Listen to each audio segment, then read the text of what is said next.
On the very last page in blue ink, the book said, "Hannah, don't go home alone tonight." It had today's date, and it knew her name. October 22nd, 2019, downtown Chicago.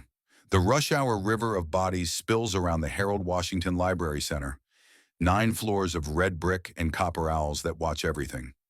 Inside, the air tastes like winter and dusted paper. Our protagonist, 28-year-old Hannah Kim, slides her card across a scanner and picks up a stack of holds.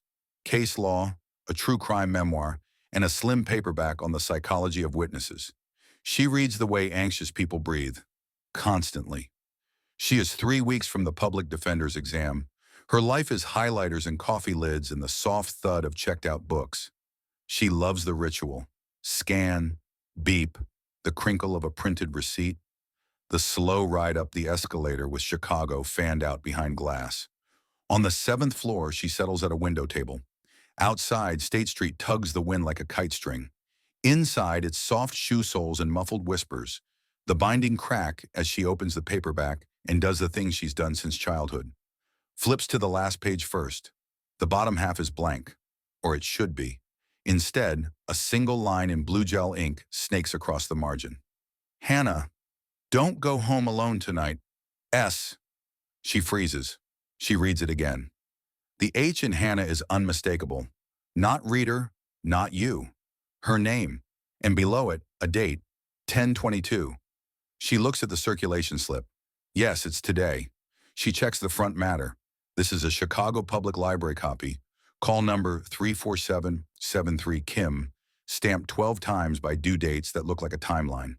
2014, 2016, 2019. A tiny jolt of anger flares. Someone vandalized a book, but fear outpaces it. How would a stranger know her name? The checkout receipt has it, Hannah Kim, printed in a pale gray font. So someone saw it, someone close enough to write this without being seen. She glances around. The nearest bodies are half silhouettes behind laptops. A man in a leather jacket stands at the end of an aisle, pretending to scan spines, watching the reflection in the glass. She tells herself she's being paranoid. She takes a breath. She flips back to page 1 and starts reading, but she cannot hear the words over her heart. At 6:07 p.m., she packs her bag early, takes the long escalator down. She doesn't go straight home. She cuts through the loop, calls her upstairs neighbor, and asks if she can hang out for an hour. When she finally walks her own hallway at 9:48 p.m., there are fresh scuffs near her deadbolt.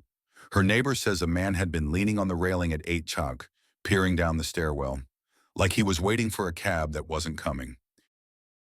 The next morning, Hannah is in the library when it opens. Sleep-starved, she walks straight to the circulation desk. There's a brass nameplate, Delgado. Rosa Delgado has a smile like a warning light. "Someone wrote in one of your books," Hannah says, and pushes the paperback forward to the last page. "They used my name." Rosa's smile fades. "We take that very seriously." She leans in. "Let me ask, did you pick this up off the hold shelf?" "Yes." "And your name was on the slip?" "Yes." Rosa nods.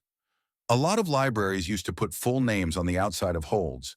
The American Library Association has pushed for safer methods for years. Codes, initials. So people can't do exactly this. We've been transitioning.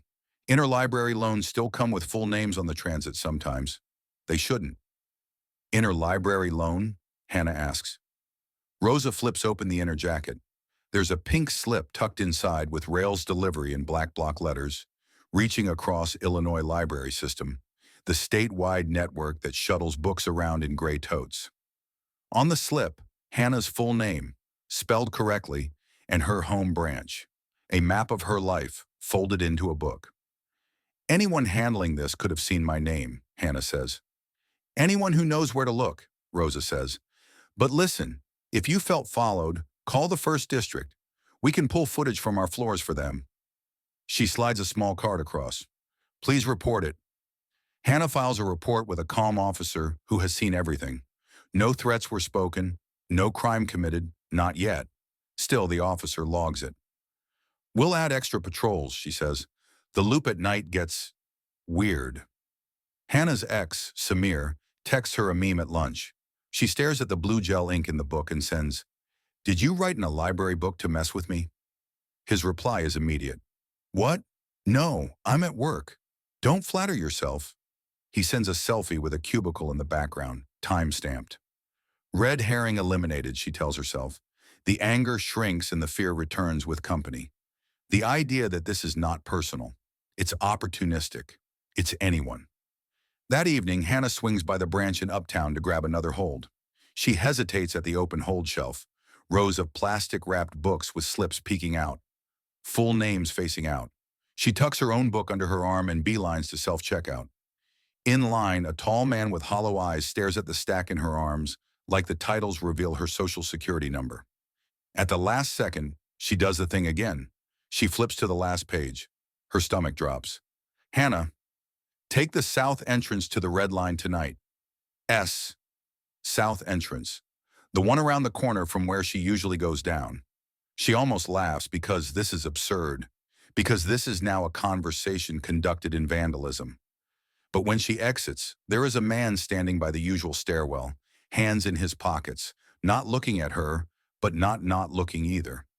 She pulls her phone out and pretends to call someone named Officer and walks around the block to the south entrance.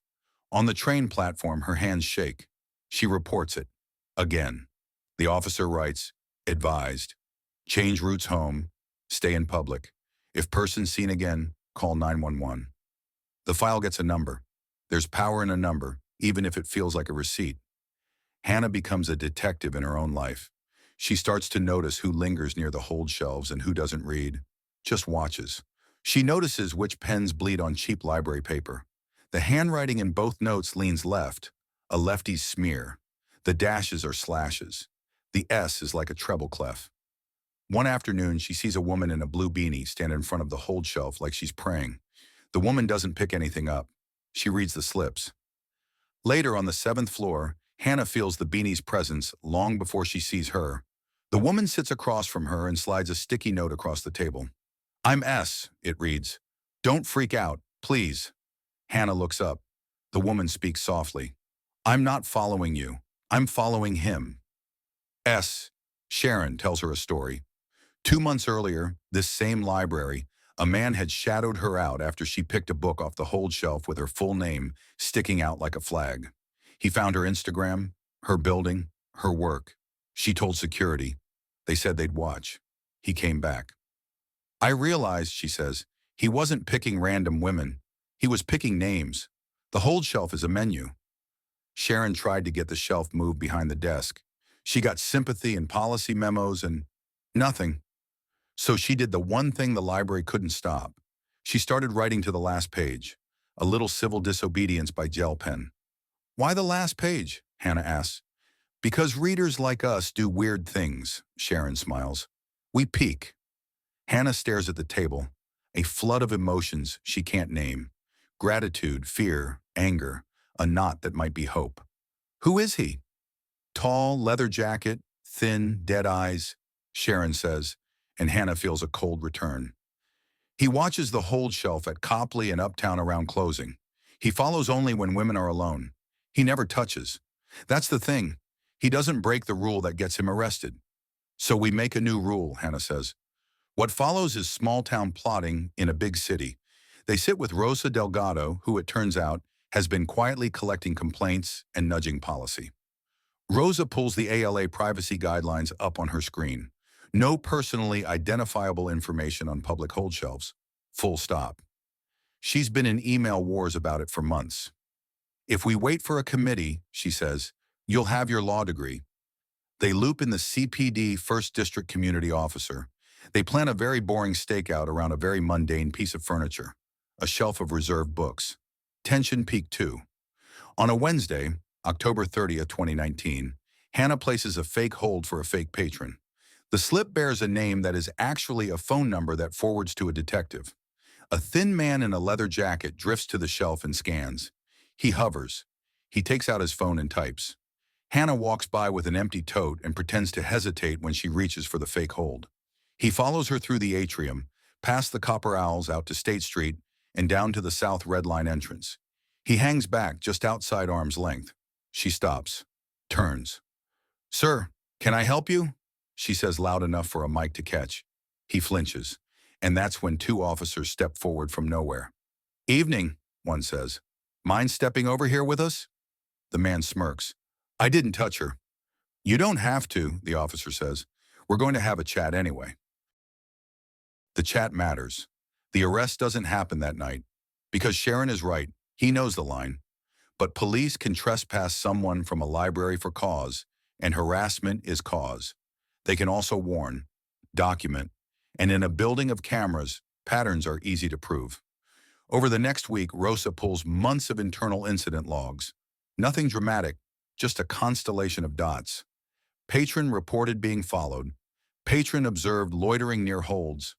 Staff requested patron relocate. Alone, they're dust motes. Together, they're a narrative. The library issues a ban letter. The man is told if he returns to any CPL location, he will be arrested for trespass. The more important thing happens quietly. Overnight, the hold shelf changes. Full names disappear. In their place are codes. First four letters of a last name, plus the last four digits of a phone number. Or a random alias a patron chooses at sign-up. This is not radical. This is extremely normal. It's in ALA's playbook. It just took a nudge. "Why didn't you just call me?" Hannah asked Sharon in a coffee shop weeks later. "You think I didn't try?" Sharon laughs, then winces.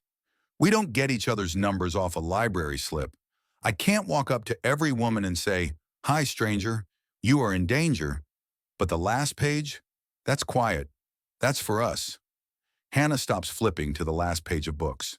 Not because she doesn't want to know how things end, but because she's learning to live with not knowing. She takes the south entrance by habit anyway. And then, on a gray November afternoon, an email from CPL lands in her inbox. "We'd love your feedback on a new privacy policy." She smiles. For once, a story is ending the way it should. Not with a bang, but a form. The man in the leather jacket didn't go to jail. He went away, at least from the library, because a letter and a pattern and a building full of cameras were enough leverage. The hold shelves across multiple CPL branches changed within a month. Staff training updated. The library posted a simple sign. "For your privacy, holds are filed under pickup codes. Ask us to set yours." Beyond Chicago, this is part of a larger shift. The American Library Association's Office for Intellectual Freedom has long warned that libraries should avoid displaying personally identifiable information in public spaces. Many have moved holds behind desks or to lockers. Others use aliases. It's small. It's also the kind of small that keeps a life from veering into catastrophe. What stays with me is the handwriting.